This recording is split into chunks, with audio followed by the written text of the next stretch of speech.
Mama don't allow no architecture around here. Mama don't allow no architecture around here. Oh, I don't care what Mama don't allow, gonna draw mine modern anyhow. Mama don't allow no architecture around here. Hey y'all, I'm Frank King, and welcome to US Modernist Radio, where we talk and laugh with people who enjoy, own, create, dream about, preserve, love, and yes, hate modernist architecture, the most exciting and controversial buildings in the world. Nowhere in the world celebrates modernism better than Palm Springs, California. Every February, they have a huge architecture and design festival called Modernism Week. A dazzling 10-day spectacle of architecture, martinis, lectures, art, architecture movies, parties, tours, exhibits, and the occasional plastic surgery gone awry. Our own George Smart was there talking poolside with keynote speakers, authors, and special guests during the entire week of Modernism Week. It's a tough job, but hey, I was busy, so somebody else had to do it. Support for US Modernist Radio comes from Realtor Angela Roll, your highly trained special agent for bringing modernist design expertise to buyers and sellers. You can reach Angela at angelaroll.com, that's roll, R-O-E-H-L, or give her a ring at 919-995-0550. Today, George wraps up Modernism Week in Palm Springs, learning how the whole darn thing got started with Executive Director Lisa Vossler Smith, and later on, two of the early founders, William Kopelk and Jacques Caussin. Let's go to Palm Springs. This is George Smart with US Modernist Radio, coming to you from the Hotel Skylark in Palm Springs, California, during Modernism Week, the mecca for all things wonderful in Palm Springs. From cocktail parties to tours to lectures to art shows to great food. It's just kind of a all-you-can-eat buffet of fun for a couple weeks in February. My guest is Lisa Vossler Smith, and she is Executive Director of Modernism Week.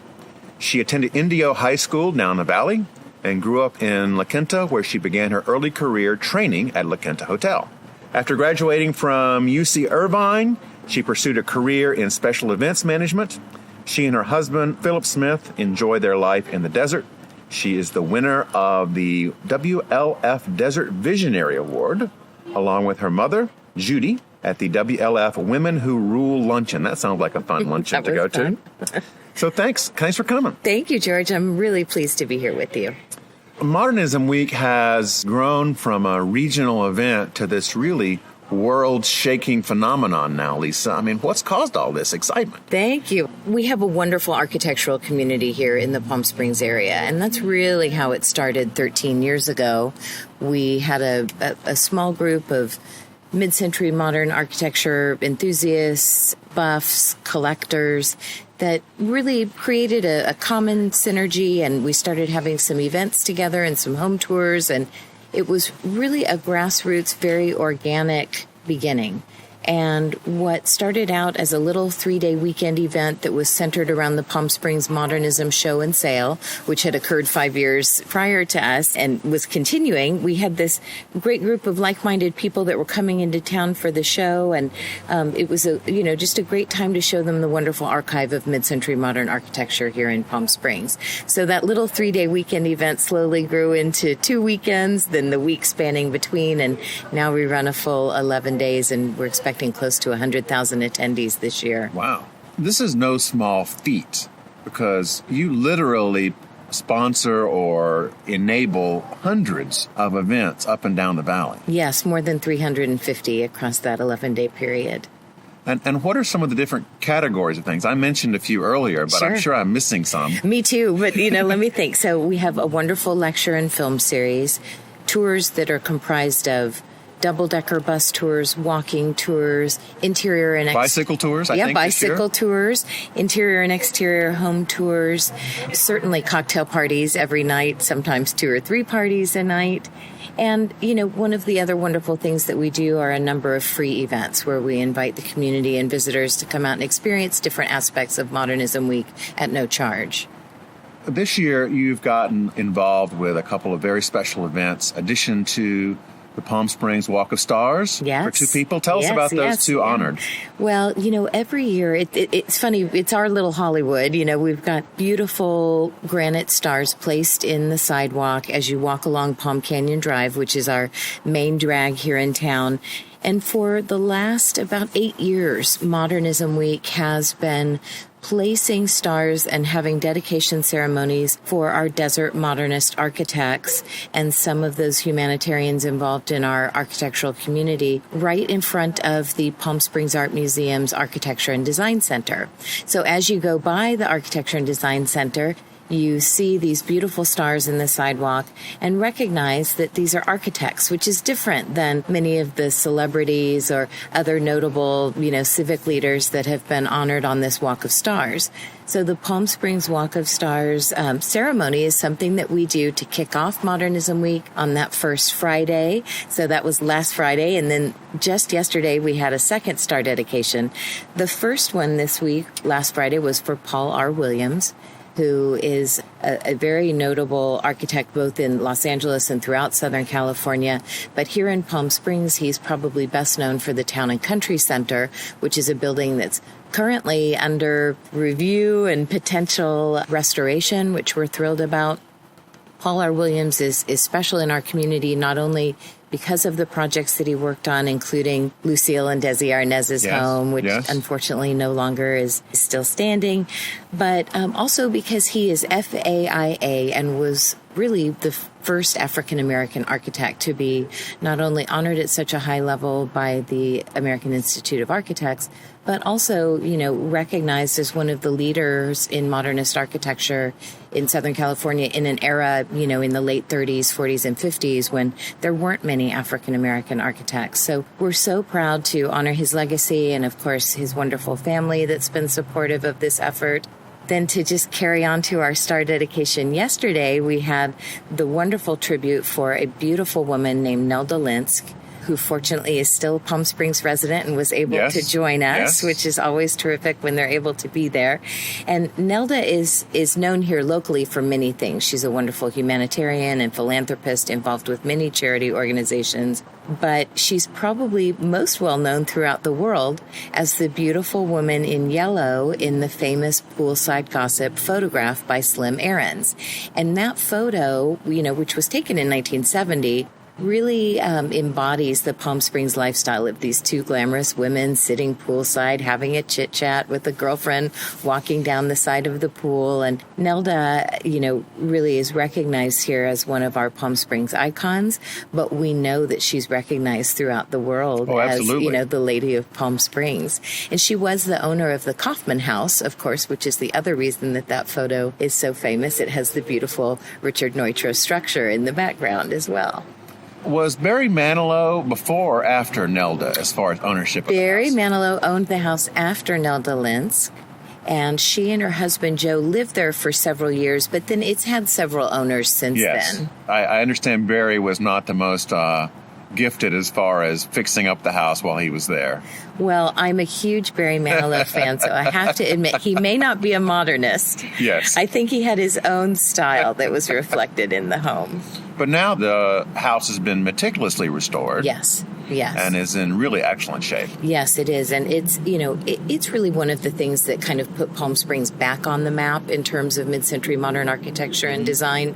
As we all talk about, it kind of fell out of favor in the 80s and 90s as people were building different types of construction and certainly different architectural design. And I think that the immaculate restoration of the Kaufman House was really one of the first things to bring national attention to Palm Springs in terms of, having beautiful riches of preserved mid-century modern architecture. Well, it seems like 95, 96, the Kaufman House restoration was going on. The first really successful books about Palm Springs were coming out. Alan Hess had his notable book out at the time. And then all of a sudden, a few years later, boom. Yeah. I grew up here, and I'm from the desert, and this architectural aesthetic has been something that I've always identified with Palm Springs. And as I travel the country, and now knowing so much more about mid-century modern architecture, I realized that, all of these designers and architects were working at the same time with the materials available to them, many with interesting site challenges, particularly here in the desert, definitely climate challenges. We have such, dramatic and harsh sunlight and strong winds, as you know, and yes, very strong. Occasionally a cool breeze, but mostly, they're dealing with heat and issues that relate to shade, and keeping a house and the climate cool. And so I think as you take a look at Palm Springs, the community and the city really had a turning point in the late 90s when they realized that if there wasn't some action taken to preserve some of these properties, that they may become part of ancient history as well and disappear. So, we're so pleased and grateful to the community and to the city for what they've done to really preserve and protect many of these structures.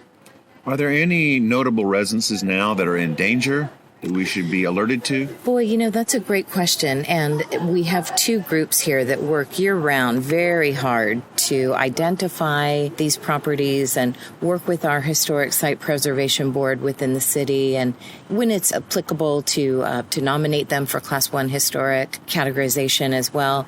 At this point, I think most of the residences are on a heightened alert. I think that we don't have as many residential structures that are threatened today. It tends to be more the commercial structures. Like town and country? Like town and country, or even, it can even be, a simple warehouse or a gas station. It's not always a glamorous, former shopping center.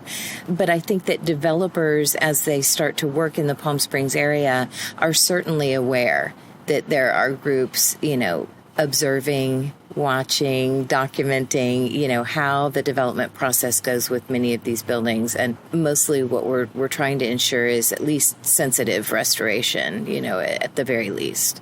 Well, what's interesting to me coming to this jurisdiction is how when I go by a KFC, the KFC is a new building, Yes. but is kind of modern. And there's no rule here. They had to build it that way. Yeah. So commercial interests have seen the benefits of aligning with the vibe here in Palm Springs, which is amazing. Yeah. Well, it's like in other places where you see retail centers and restaurants take on the architectural character of a community. But I love that you bring up the example of the KFC, because Albert Frey is a very well-known modernist architect that we, highly celebrate here in Palm Springs.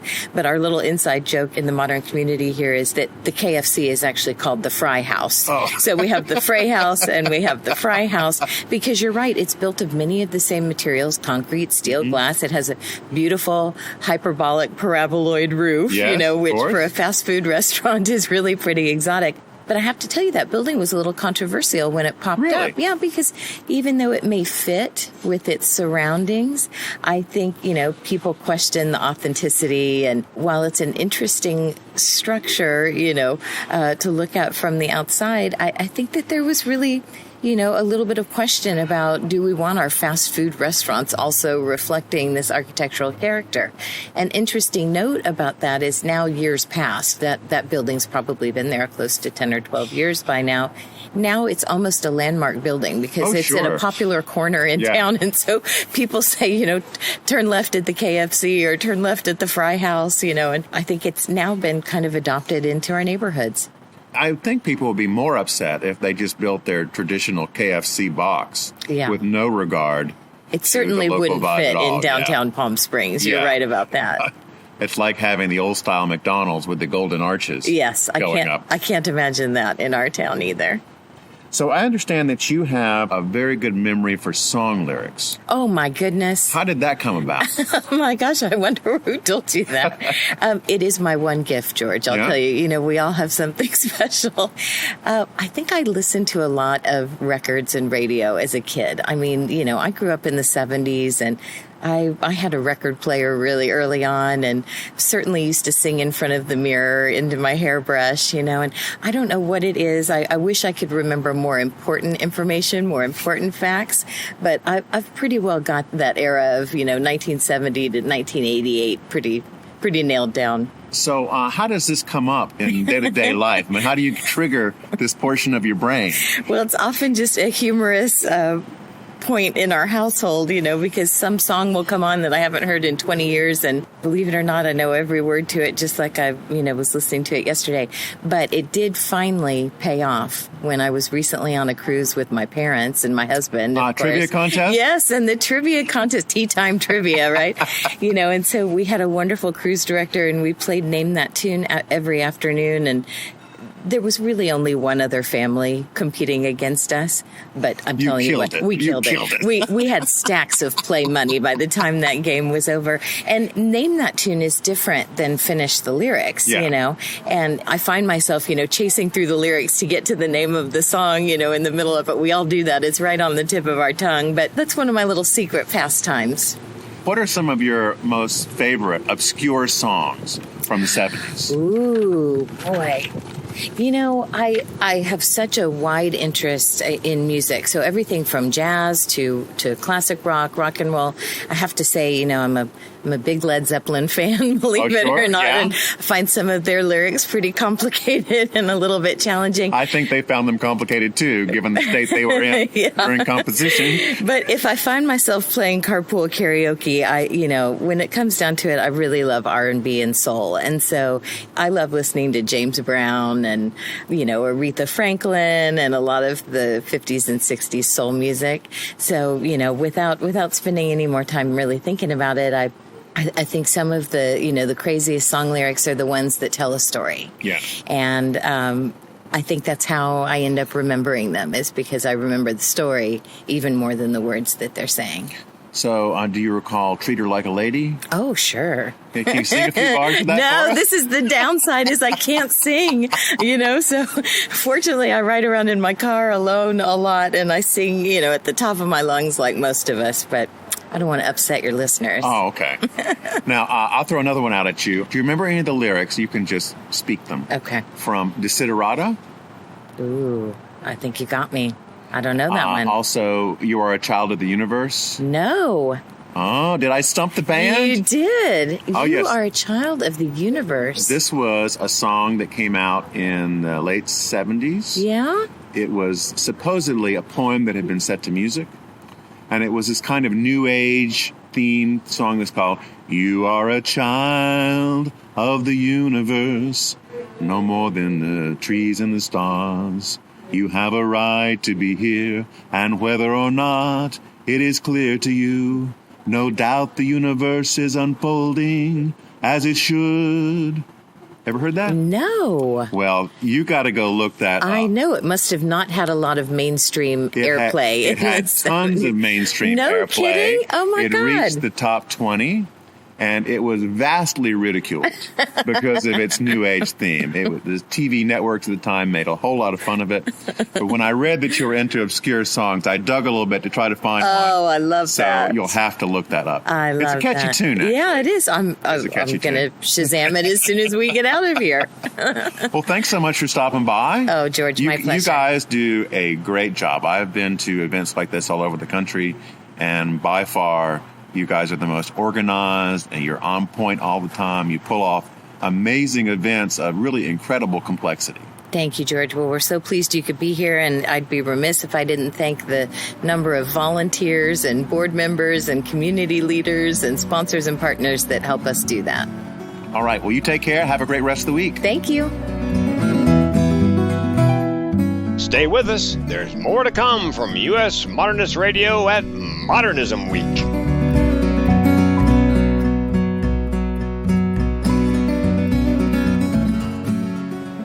This is George Smart with US Modernist Radio, and I am here poolside at the Hyatt Palm Springs in Palm Springs, California during Modernism Week with Jacques Caussin, who was a founder of Modernism Week. He is a dealer in mid-century design, and he brought a modernism show to Palm Springs in 2001, which by 2006 became what we now know and love as Modernism Week. He is currently on the board of the Palm Springs Art Museum's Architecture and Design Council and lives in a William Kopelk-designed Twin Palms house he purchased in 2003. Welcome, Jacques. Thank you. Welcome. So before I ask you about Palm Springs and all the wonderful things here, let's go back in time. I understand you were around in Saint-Tropez during the 60s. Tell me about what it was like then, because all I think of is Catherine Deneuve, like walking down the beach. Well, actually, it was Catherine Deneuve. It was mostly Brigitte Bardot who made that what used to be a sleepy Mediterranean port into that hubnub of fashion and hipness, etc., in the 60s. And I think it still has a very high image still nowadays. Americans tended to learn about that through the movies, but Europeans would go there. Yes, of course. And it's summer. I mean, I was brought up in northern France where the climate is not the best. So in the summer, we automatically go south. And I spent many summers outside Saint-Tropez. My aunt rented a house there, a villa. And as a late teenager, it was just wonderful. Oh, I bet. Now, was Le Corbusier around that area at the time?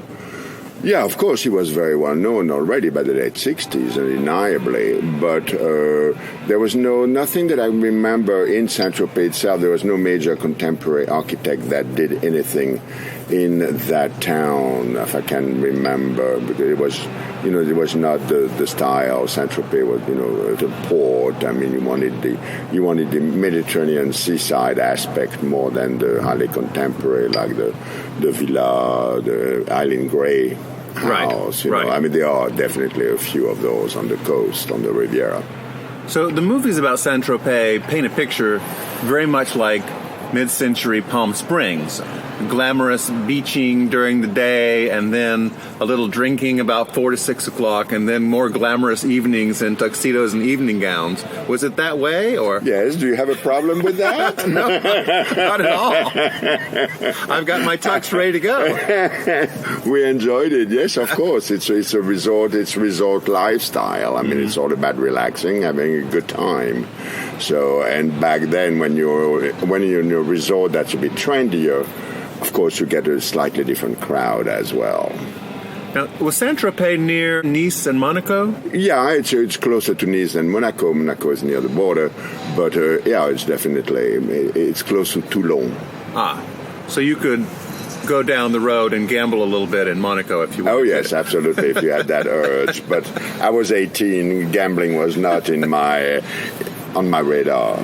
Now, how were the cars in Saint-Tropez? Because that's another element. I always picture the Porsches and the Lamborghinis and the Ferraris during that time and the BMWs, that the cars were as glamorous as the people were. Yeah, the cars, and that's something I remember. Back then, you went to the public parking, and it was all, like major high-class act cars. Bentleys and Rolls and Ferraris, and it was really, you knew there was real money there. There was lots of money there. Maybe not real money, but money. Well, Palm Springs draws a lot of its money from L.A. How did this happen in Saint-Tropez? Saint-Tropez is a destination in itself, a bit like Palm Springs. Yes, there is a closeness. The closeness to LA helps Palm Springs, but Saint-Tropez was not a weekend resort for any particular major town. The major closest one would be Marseille, which is also on the Mediterranean, or Lyon, but Lyon is way north, so that wouldn't be a weekend destination. It was not a weekend destination as much as a summer vacation. People would stay longer, even if the ones at the first times I went there, we used to be in a camping ground. And then, money came and we were able to rent a villa. But originally it was all, middle class camping and that kind of lifestyle. Right. So let's shift to Palm Springs. You came here and put on a modernism show in 2001. What prompted you to do that? Well, I had created the Miami Modernism show in the early mid-90s, and I ran that show for 8 years. I produced the show for 8 years. And in 98, I happened to buy a condo here in Palm Springs in 98. At that time, the real estate was very depressed. And I was still a high-rolling dealer in the 20th century design, and the condo was $48,000. Oh. That was 2 dining room sets. I sold a sofa, and I had my down payment. It was wonderful. Yeah, it was shocking. So, and then I came to Palm Springs and spent a little bit of time and just fell in love. And when I decided to produce my Miami show in conjunction with another producer to get to work with them, they asked me, where should we go? How can we expand? And I said, well, I think Palm Springs is totally ready for a modern show, the way things are booming there. And at that time, there were 2 major sources, the Christy Eugenis and Stan Amy, who had bought the Orbit Inn, and they redid it in a mid-century style and got tons of press. So that was one thing. On the other hand, Brent and Beth Harris, who owned the Kaufman House, had spent tons of time, money, and effort to restore the Kaufman House. And they got a tremendous amount of PR and press as well. So there was a lot of things going on that made Palm Springs a little bit the more hip people about design in mid-century. Their ears started to rattle and pick on it, and that's how it started. It's just a bunch of people, of supporters and enthusiasts. How many people showed up that first year? I don't remember. I could not say a word per se, but it was fairly successful from the beginning on. Of course, success in 2001 would be measured differently than success nowadays. Yes, certainly, of course. But we were very happy with the first year because we had no problem really selling the booth to the two exhibitors. It was a lot of more local people from LA, dealers from LA, and a few from out of state, but not like now, which is really much more international. But the people were happy, the exhibitors were happy, they sold, and the people who came bought, obviously. A lot of them at that time were also redoing houses. There was a big movement, and the new people who bought houses were redoing them, and of course when you redo them, you want to furnish with quality stuff, so they went to the show. It was natural. I know that part of Palm Springs' legacy are all the celebrities, particularly from the 50s and 60s, who had homes here or who came here during the winter. I notice now, though, that Hollywood is not so much a presence here, at least not on the surface. You don't hear about the stars of today buying homes here, although some of that happens, I know. Leonardo DiCaprio bought a house here, for instance. Has it shifted in terms of Hollywood's relationship to Palm Springs? I think so. I think the Hollywood celebrities don't have the same attraction to Palm Springs than the other previous generations of actors had. They have many more possibilities, alternatives. They can go to a weekend. They don't have the contracts which make them. They cannot be away from more than so many miles from LA. Yes. Their contracts are very much different nowadays. So if you want to fly, to St. Bart's for the weekend, you can do it. You can do it. The options are far greater. And also there is much more of a cult, not cult, but what has replaced a little bit maybe the Hollywood celebrities would be the known interior designers. Yes. Who give some cachet to the city and who buy here. One of the, Tom Ford was here a long time ago. Yes. And I notice how many of the interior designers and also the retail firms are running show houses during Modernism Week. Sure. Which is where they take a complete mid-century house and fill it with their merchandise or even do modifications on the house sometimes to fix it up. Yeah, it does happen. There's so many people now that some projects which would have been unthinkable of maybe 5 years ago are totally doable now because you have the audience. You are doing a talk called From Fill Her Up to Plug It In about the rise and fall of the American gas station, which I find a whole fascinating topic, because I remember growing up pulling into these really interesting gas stations, many of which had this odd porcelainized enamel on the outside. Mm-hmm. Those panels. Walter Davanti design. Yeah, they were streamlined stations from the 30s. Yes. And later on, houses like Lustron would use that same technology. Indeed. To make those porcelainized panels. Panels, indeed. Yeah. So how did you become fascinated with the gas stations? Well, last year, my friend, it's part of a program called Modernism with a Twist. And it's 2 different programs, 1 hour long each, and there's 5 presenters doing a 10, 11-minute presentation. And it takes some of the aspects of the post-World War II promised lifestyle, alleged lifestyle, and evaluates what they have become nowadays. So it takes some things and give it a twist.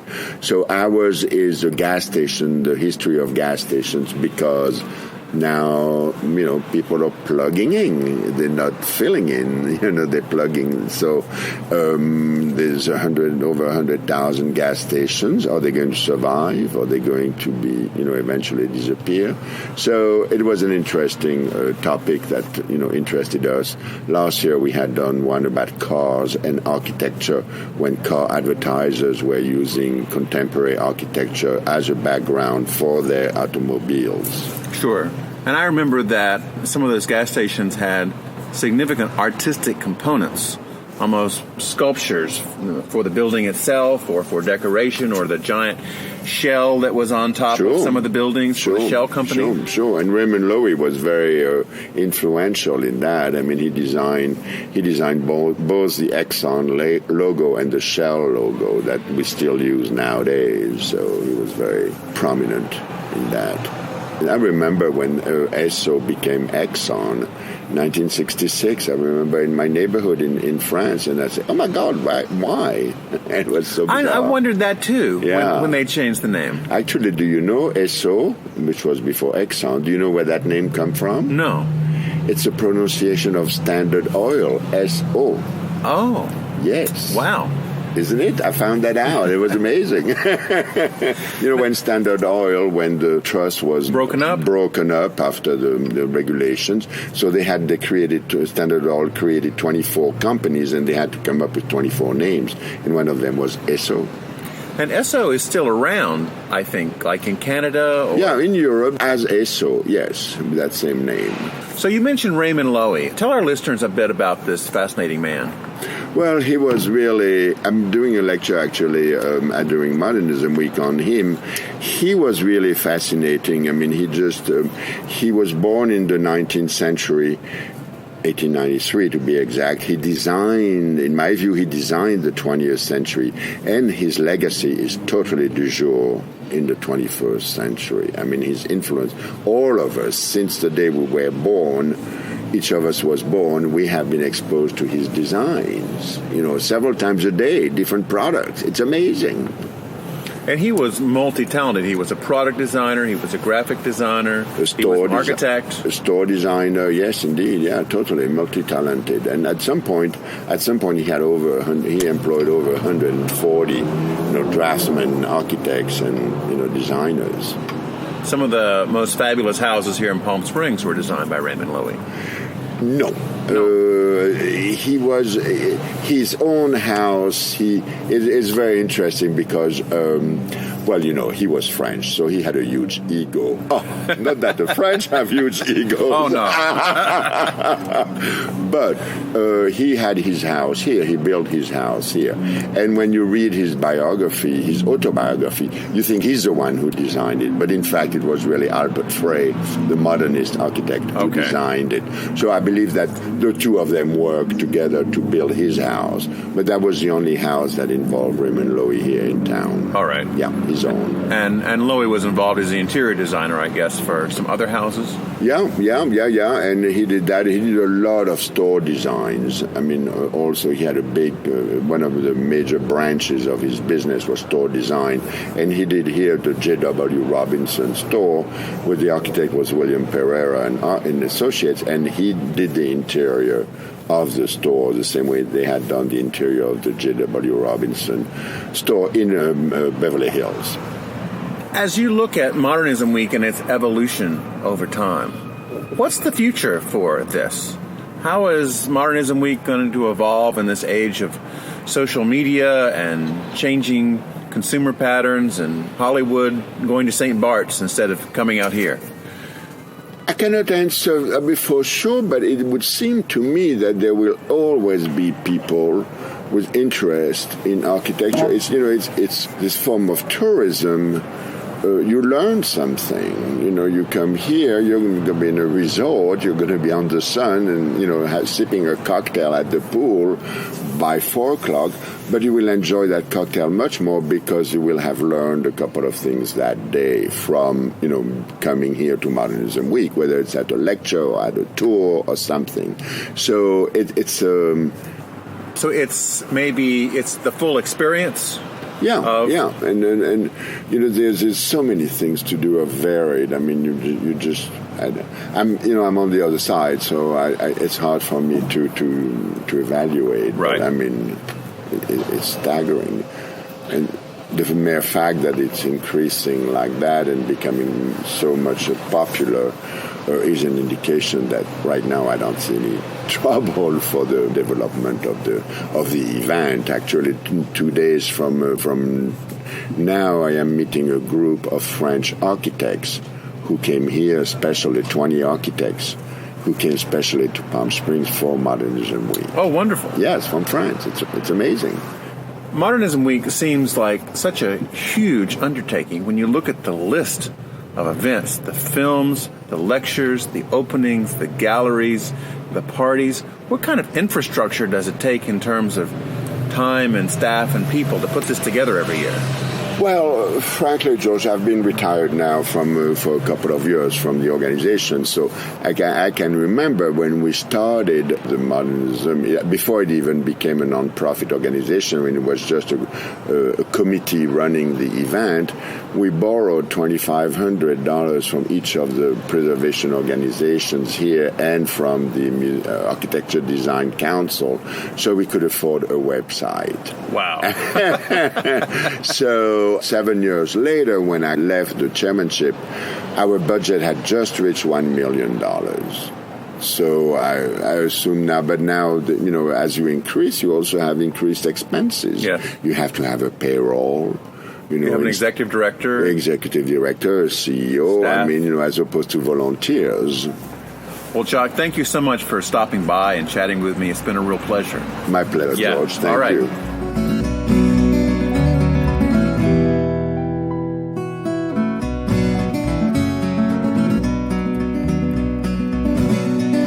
I'm George Smart with US Modernist Radio, coming to you from Modernism Week in Palm Springs at the Hyatt Palm Springs poolside. Today my guest is William Kopelk, who started off as landscape architect at Harvard University. He worked for Walter Gropius at TAC, the Architects Collaborative, until that practice went away, not because of any problem, but because a majority of their work was in Iraq at the time, and Iraq and Iran had a little thing going on that didn't work out too well. He went on to become the landscape architect for the Kaufman House restoration here in Palm Springs, one of the most famous modernist houses in the valley, designed by Richard Neutra.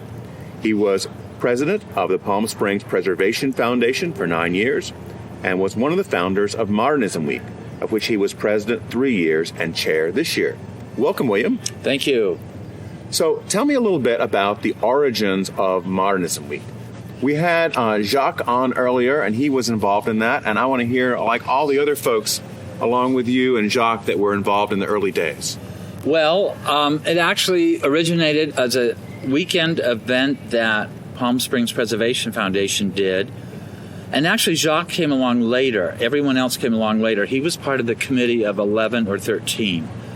But what Palm Springs Preservation did in 2001 was we had something called the Alexander Weekend, and that was a Friday, Saturday, Sunday celebration about the Alexander homes that were built here. And that really had all kinds of facets. It had interviews, it had tours, it had panels. We even had the original. We borrowed the Julius Schulman photographs of the Alexanders and put them in a house. We outfitted a house with Noel. All these things that we did. We had the daughter, Jill Alexander, and her husband, and she hadn't been back since that fateful plane crash, which killed her parents and grandparents. And we had honored her, and we had a big gala in the Mediterranean room at the Riviera. So we did all these things that if you look at in the 3 years later when we started Modernism Week, they really started as seeds in the Great Alexander Weekend. So Stuart Weiner and I was chairman of PSPF, as I call it, and he was vice chair, and we said, we have the show, Modernism show, one weekend, and we have the Art Museum has the Architecture Symposium, and these really attract the same group of people. So let's do something. Why don't we do something that keeps the people in town? So we had Modernism Week, and our first year we had six events, and we had 300 people. And we said, that was pretty good. We should do this again. This could catch on. And then the second year was when I determined that we needed a committee because I was busy chairing the Preservation Foundation. So I invited 11 different members of the community who had influence and also were experts in the areas that we needed that I felt would do a complete Modernism Week kind of effect. And that's what we did. Okay. I was chair for a while, and then Jacques became chair. And I believe it was when he was chair, we got our not-for-profit status. And I've been through it. I've been with it 14 years now, I think, and seen all the evolution. And now we obviously have a chief executive officer, Chris Mobley, and executive director, Lisa Vossler Smith, who are just an amazing team to work with. Our board is wonderful to work with, and our contractors are great to work with. So we are at the point, as I said, we're no longer in a survival mode from year to year, but rather we now can start planning 2, 3, 4, and 5 years ahead in advance. And from that initial 300, how big is Modernism Week now? What is its scope? Last year we had 97,000 attendees, and this year we hope to go over 100,000 attendees. And also the thing with evolution is that we're also now valley-wide. We have events in Palm Desert. We have events in Indian Wells. Last couple of years, we had events, I believe it was in Banning, where the pinball museum was. And next year, we're going to extend our net, if you will, over to Riverside and go through the architecture there because I'm working with the Cultural Landscape Committee and Charles Birnbaum to bring the Dan Kiley exhibit here to California, and we're going to premiere that during Modernism Week in 2019. So you can tell we're constantly evolving and growing in areas that we feel are needed. I think Charles is coming to Raleigh for a big conference in April. I'm sure. He's a very busy man, and I'm very envious, and I'm always like, I wish I had time to attend every one of his lectures or conferences because it's just all the areas that I'm really interested in. We've had him come speak a couple of times here at Modernism Week, and it was during those times that I talked to him about the traveling exhibits. So I'm very excited about that. Did you ever run into Dick Bell during your years from North Carolina? Do you know that name? I know the name. Why do I know that name? He's been given all kinds of honors by ASLA, and he's a fellow of the organization. Okay. I know. I don't believe I've met him. Okay. But the other thing is I've met about 10,000 people a year, but I do know that name. Yeah. Okay. That's good. How's that? That's good. Okay. I don't expect you to know everybody, will you? Not yet. Getting there, though. Most people who have not been to Modernism Week, who are kind of loosely knowledgeable about it, think of it as tours, but it's much more than that. What are the variety of different events that happen here during the 10 or 12 days? Yes. It started as tours, and I think that maybe is why people think of it that way. But as I said, it evolved into lectures. films, different kinds of walking tours, historical tours, bus tours, parties, receptions, even areas of focus, different designers coming in, like Charles Hollis Jones, and showing his Lucite furniture that he was known for, photographs, gallery exhibits. So it's pretty much everything. One of the things also that I'd like to say that I'm very adamant that people knows what we do with our funds, because people say, well, you make so much money, but what we also do with that money we make, we give it back to the local... Wait a second, there's not a Modernism Week yacht you've hauled all this money into? No, not at all. Not at all. I wish there was. And as I said, it's volunteer, and it's obviously the people that are here have demonstrated they're passionate about what they're doing. So we have a scholarship fund, and we fund high school students going on to college in the design field for 4 years. And I believe our scholarship fund is somewhere around $50,000 or $60,000 now for the amount of students. We also, one of the things that I was adamant that we do is teach our students about their local architecture. So we have a student bus tour that students sign up for, and every Wednesday morning they get to take a double-decker bus tour around and learn about what's in their own backyard, because I thought it would be very unfair if they grew up here and didn't realize the wealth of architecture and what it represented. And also, as an aside, I felt when they were ready to vote for preservation laws, they could vote knowledgeably. Well, isn't that an issue in many towns, that the people living there are often, they don't know about the heritage of the buildings around them? I would say you're spot on with that one. Absolutely. So when we talk about our architectural heritage and the history of it, and there's so much of it here, we're able to weave the story that tells the complete story and why things were built, where people came from. We not only had desert architects, we had other architects from different areas to come here and design specific buildings, and they may have not done any more. They might be one or two, and that might be it. But it all makes a really interesting tapestry of architectural information. The heyday of this seemed to be roughly between about 1945 and about 1965, give or take? Give or take, yes. But as you know, since we're now 14 years later, it starts to encroach into the 70s. So there you have it. The other thing that we started, and I wanted to bring up, is we do architectural tours to other areas that have significant amounts of modern architecture. Our first being Havana, and that was 2 years ago, when relations with Cuba were really wonderful and ideal. And then last spring, we took a group to Mexico City, about 22 people, and did Mexico City Modern. We're not doing anything this year, but I think next year, watch this space. We have something planned. Yes, we are taking people to Zurich and Berlin. Oh, wonderful. I'm taking a group there. Oh, okay. We have a circuit that we go on. We do Scandinavia, London, Amsterdam, and then Berlin and Zurich. And how many people usually go? 30. Okay. I think we try to keep it to 20. Yeah. We find that's manageable, and also the size buses that we can get are conducive to that number. I could go ahead and do a scouting mission and go with you. Yeah. One of the other things that I would like to bring up is that our affinity with other things that preservation, like we're responsible really for bringing the Illuminaire house here. Yes, very exciting. It's very exciting, and also we were also responsible for discovering and bringing attention to Walter S. White, a relatively unknown architect at the time, and having his credentials and his work appreciated by the public. And also Barbara Lamprecht wrote the National Historic Designation for the Walter S. White House that's here in Palm Springs. And now, this year, the Bates House in Palm Desert is the focus of attention. And it's going to be auctioned, right? Yes, it is. It's a very exciting thing the city of Palm Desert is doing, and I hope that the city of Palm Springs could take note at that template. Yeah.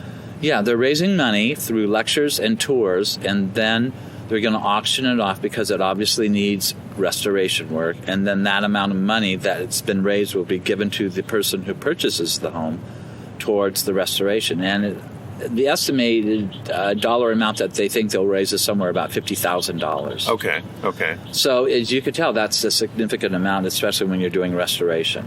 And that's a great mechanism to keep these houses alive and going. Mm-hmm. And also Professor Volker, S. Volker, from UC Santa Barbara, was responsible for the appreciation and awareness of Walter S. White and had a whole exhibit at the UC Santa Barbara, which Modernism Week helped fund, and also then he published a book about it.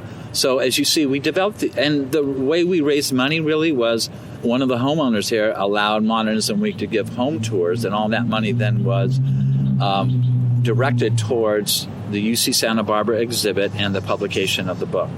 So once we develop these templates, which I really like to do, its effective use, end result is preservation.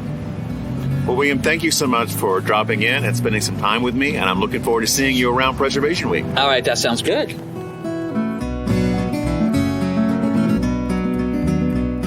As always, thanks for listening. Hey, want to go to Modernism Week in Palm Springs next year and hang out with the cool kids? Plus George Smart? Send an email to george@ncmodernist.org. US Modernist Radio is underwritten by Angela Roll, your special agent for Modernist Houses. You can reach her at 919-995-0550. Okay, Tomas, take us out.